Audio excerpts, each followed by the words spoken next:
If you're being honest, you're forgetting that Disney has Joe, been hold on. in the bullseye of the Republican Party since Ron DeSantis 5 years ago. If this you is are not being, a company that but if you're Republicans being have shied away from attacking. If you're being honest, I think my final question to you is just sort of like in the last segment when we were talking about this. Do you really believe that this is the proper use of the federal government? You are a conservative. Hey, what is going on, everybody? Welcome back to the channel. Today we are jumping into one of the most heated cable news exchanges I have seen in a long time, where a liberal panel sits across from a conservative defender named Joe and absolutely takes him apart over the FCC's recent move against Disney and ABC. The conversation gets so tense that at one point, Joe actually says he doesn't remember a major news story that happened just months ago, and the legal commentator Ely drops a line about pretext that you have to hear to believe. By the end of this segment, even a Ted Cruz quote gets thrown in the mix, and trust me, it lands hard. Make sure you stick around all the way through because the closing exchange is where everything finally comes to a head, and you do not want to miss the moment Joe gets cornered into a confession he clearly did not want to give. Also, drop a comment letting me know what country or city you're tuning in from today. I love seeing where this channel reaches around the world, and it genuinely makes my day every time I read through them.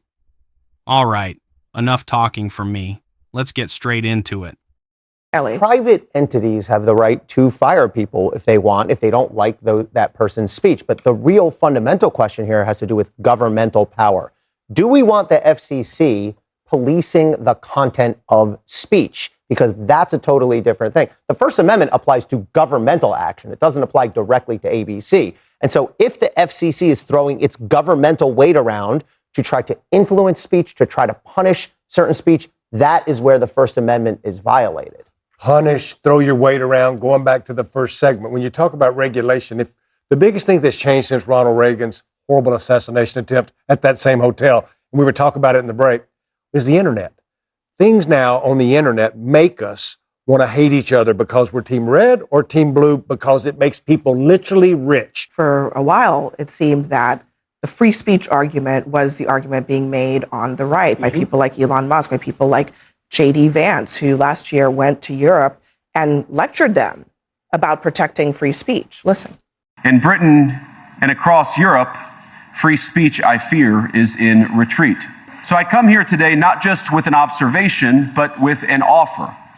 And just as the Biden administration seemed desperate to silence people for speaking their minds, so the Trump administration will do precisely the opposite, and I hope that we can work together on that.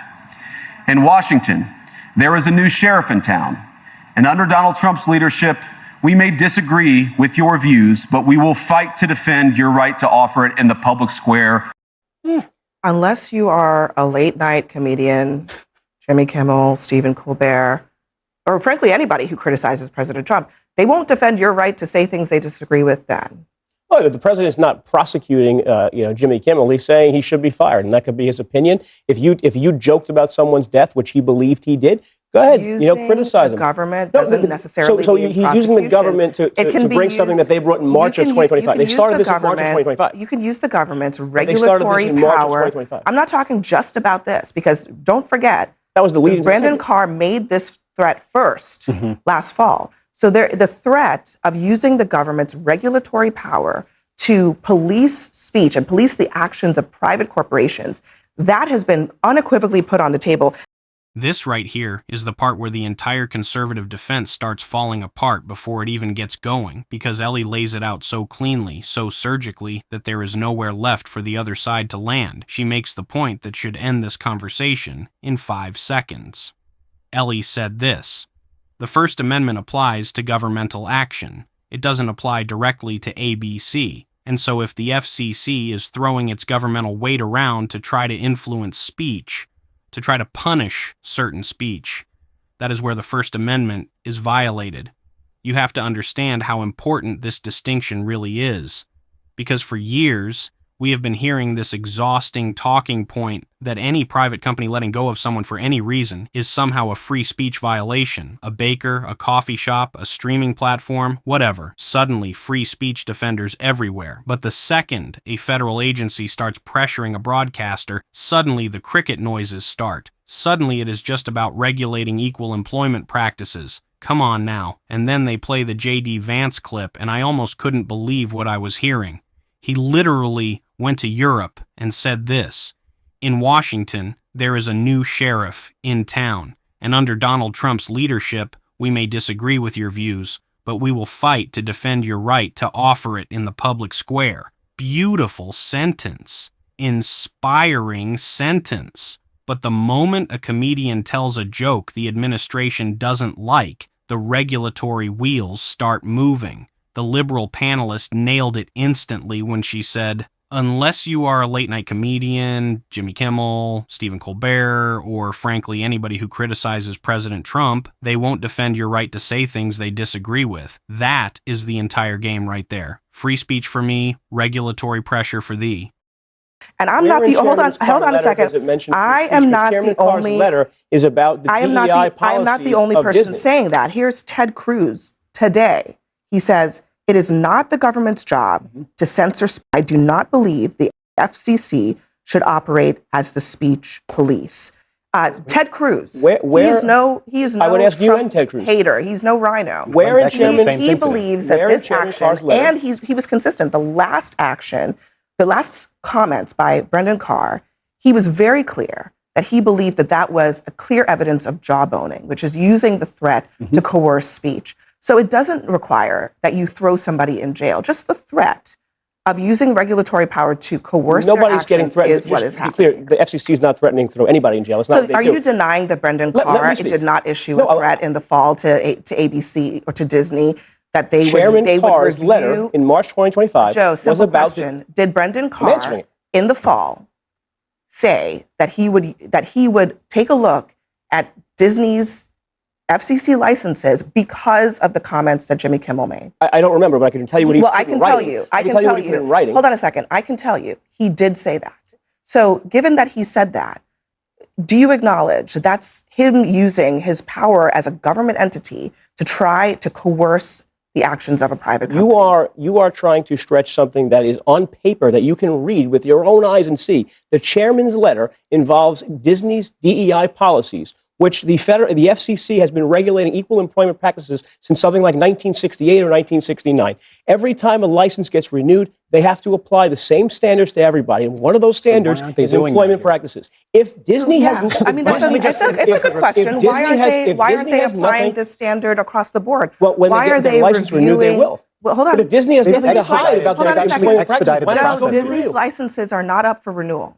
They're up in 2028. Yeah, but they are not up for renewal right now. The way we are talking about this at this table, all of us, exposes that this is a pretext piled atop another pretext. Absolutely. We all know this is not about DEI policies. We're not even really talking about it this way. We know it's about the content of speech. We know it's about the jokes Jimmy Kimmel made. We know it's about the kind of things that he says. That's what's prompting all of this.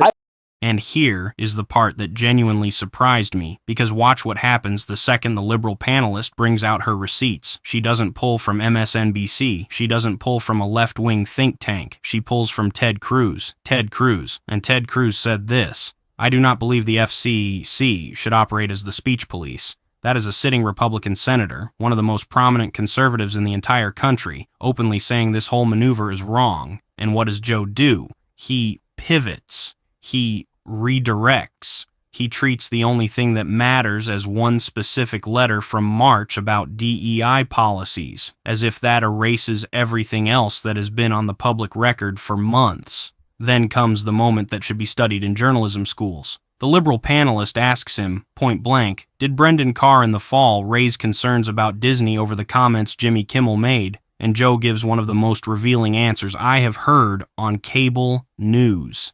He said this: I don't remember, but I can tell you what he's writing. I'm sorry, you don't remember? This was a major story. Republicans pushed back over it. The whole Kimmel suspension situation happened because of it, and you, defending this administration on national television, somehow have a memory gap right where the inconvenient facts live? Come on now. And then Ely just brings the hammer down. She said this: the way we're talking about this at this table, all of us, exposes that this is a pretext piled atop another pretext. We all know this is not about DEI policies. That is the line. pretext piled atop another pretext, because everyone at that table, including Joe, knows the real reason. Disney's licenses are not even up for renewal until 2028, yet suddenly the inquiry is being expedited. Suddenly the timing lines up perfectly with comedians making jokes the administration doesn't appreciate. The connection isn't subtle, it's pretty clear. I would have made it about DEI. Got interrupted 20 times. Which broadcaster hasn't made commitments to do this Disney kind of has a DEI policy hiring? that 50% of Do you their know characters any and producers broadcaster have that to be, hasn't done this? Underrepresented groups. Do you know That's of a any DEI policy. broadcaster that hasn't made similar commitments since 2020? No, and when their licenses get renewed, I imagine But the license FCC isn't up for renewal. I imagine What we the know FCC is that gonna the apply process same was thing. actually expedited here. In fact, it seems as though they've expedited the process in the last couple of days. Why do you suspect that happened? The process began in I'm inviting March you of to speculate. 2025. It was done over the last year. You pointed out something that happened in the fall. So this has been ongoing for I'm over asking a you year why now. they're expediting now. I'm just telling you that there is a ongoing inquiry by the FCC. I And if understand. Disney has nothing to hide about their DEI policies, The answer is not convenient. I don't for you. think it's. Okay. I don't Nothing to think hide, it's. just go through the I don't review. think it's in good faith to suggest that things that happened in recent history that were big stories at the time didn't happen.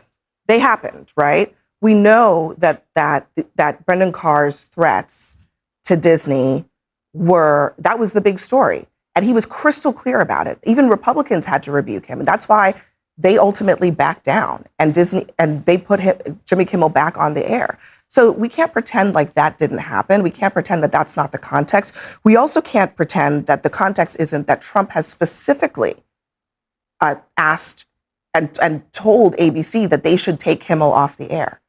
So all of that, Joe, I mean, if you're being honest. You're forgetting that Disney has Joe, been hold on. in the If bullseye you're of the being- Republican Party if you are- since Ron hold on a DeSantis second. 5 years ago. If This is you are not a company being- that but if you're Republicans being have shied honest- away from attacking. If you're being honest, I think my final question to you is just sort of like in the last segment when we were talking about this. Do you really believe that this is the proper use of the federal government? You are a conservative. The okay? FCC JD regulates Vance said, we will protect your right to licenses. say things we don't like. Is it the right use of the government for the FCC chairman to threaten a private company over speech that the president doesn't The like? FCC chairman put in writing a question about DEI policies, which they have jurisdiction to oversee. If Disney does not have anything to hide about the DEI policies, go through the What review about- and what comply. about his- Disney? what- By the way, what Disney about has said Carr's- we're going to comply. Okay, all right, Disney has all said right. we're going to comply. You're Stipulated. right, Chairman. What we're going to about comply. what about Carr's threats in comply. the fall? Good use of. I don't remember. his- I honestly don't Okay, remember. well, I'm Yeah. telling you that it happened. Good use of his time or bad use of his time? Maybe a bad Good use. use of It the doesn't- it government. doesn't or- preclude the fact- I'm just it- asking. it doesn't interfere- Listen, Joe. All I'm getting at is honesty. That's all I'm getting. I'm at. quoting. Oh, this final stretch. This is where Joe stops being a debater and starts being a witness for his own contradictions, because the liberal panelist asks him directly, do you really believe that this is the proper use of the federal government? You are a conservative. And that question right there is the question every honest conservative in America should be asking themselves today. Because if you spent the last decade talking about big government overreach, talking about deep state weaponization, talking about agencies being used as political tools, and now you are sitting on television defending the exact behavior you said you opposed, then what was any of it ever about?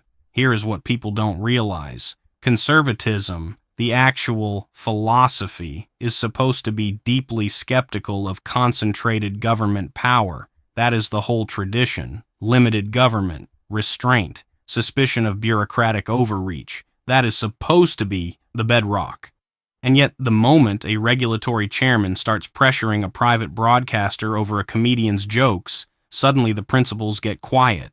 Suddenly it's all about employment practices and DEI compliance and renewing license schedules. The inconsistency is hard to ignore. And then Joe has the moment he can never really walk back. When asked about Brendan Carr's actions in the fall, his actual answer was this: I don't remember. I honestly don't remember.